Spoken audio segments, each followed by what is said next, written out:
A month or so ago, I released a game called 3 Shades of Grey. This got me noticed by a YouTuber called Bansman Games. He featured my game in a top 5 video of his, which I thought was pretty cool. Soon after, he and a couple of other YouTubers started hosting a game jam, so I thought to myself, that's free stonks, considering I make a good game. So I joined the jam. When the theme was announced, it was quite hard to think of an idea. The theme was playing both sides. For a couple of hours, I stared at my computer thinking of ways to play around with this theme and squeeze a good game concept out of it. The first idea was a split-type personality kind of game, which would be a top-down shooter. The main mechanic was that you switch fighting styles every 15 seconds. I already started with some of the game's code, but I felt like this wasn't enough for this jam. And also because my friend was also joining this jam by himself, and he also thought of the same idea, but he was planning to do it in 3D. So I threw away everything and spent another 24 hours thinking of another idea. On the third day of the jam, I finally thought of a good game concept. I thought about platformers where the platforms themselves aren't really platforms but spaces you can move through. By pressing just left or right, you switch worlds. I started right away with development. I coded a top-down character first, then made the environment using tile maps. At first, I was planning to have a tile map where I turn on the tiles colliders on and off for the player, depending on where they are and if they were currently switching sides. So in the final game, the white area would be on right now and the red portion would be off. You know, this was a poo-poo idea. And sadly in Godot, I can't have two different collision layers for two different tiles. Thankfully, I grew a brain cell and figured that making two tile maps for making levels would be really difficult in the long run. It was an overly complicated solution to this problem anyway, so I deleted one of the tile maps and stick with just one. I quickly thought of a solution of just linear searching through the tiles using the direction chosen until a tile of another color was found. Then I'll just tween the player's position into that tile's position. Then right after tween the rotation of the player so that it faces up. The direction is calculated by just getting the up direction saved on the player script and rotating it by 90 degrees depending on if the player pressed left or if they pressed right.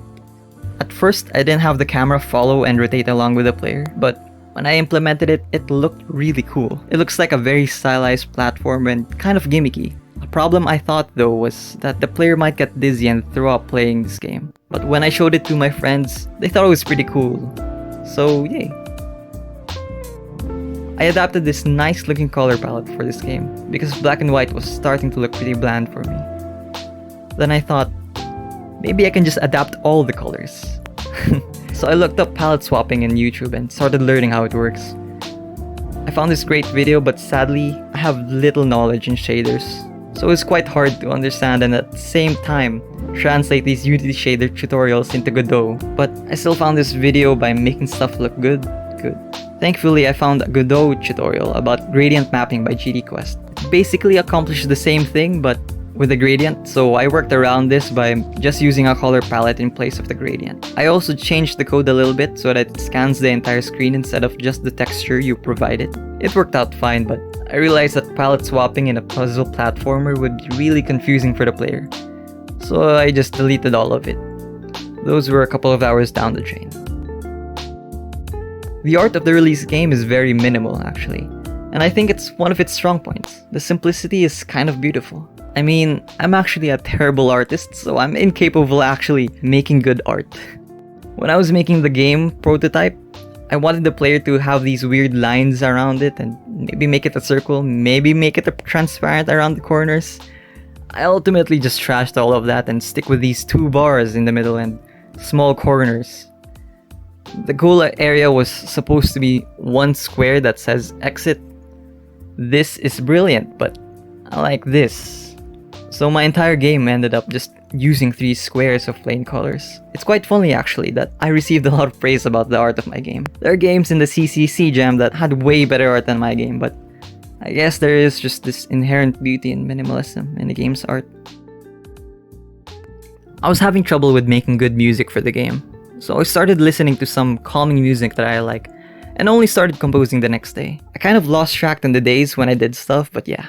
I usually start with just one instrument when I compose my songs and slowly layer more on top. I was initially going to just make a very calming and very relaxing song, but I was feeling a bit more adventurous for this one and added some drums in it. A couple of hits on the hi-hat and an occasional hit on the bass drum. Yeah. Actually, I didn't really know what I was thinking, adding the drums in, but my train of thought was that the drums could keep the player focused on puzzle solving. Like how some lo-fi songs have a nice drum track that doesn't feel distracting but keeps you in focus in whatever you're doing instead. That's the sort of thing I was aiming for while still making it a relaxing song. I'm not sure if I did the right thing, but yeah. I'm still just a baby when it comes to music, but I'm learning and it's a process that I'm enjoying, which is what's important. I spent about 5 days making this game. Most of it was just designing the levels for the player. It was hard to wrap my head around the new mechanic and then design good ways to intrigue the player into this new mechanic, though this game was still quite fun to make. This game will definitely not be my last game, and I'm planning to make more and document my process in more detail in the future. But anyway, that's how I made my game. If you want to play my game, the link is in the description. Subscribe for more videos or follow me on Itch or on Twitter, whatever you want. And with that, thanks for watching.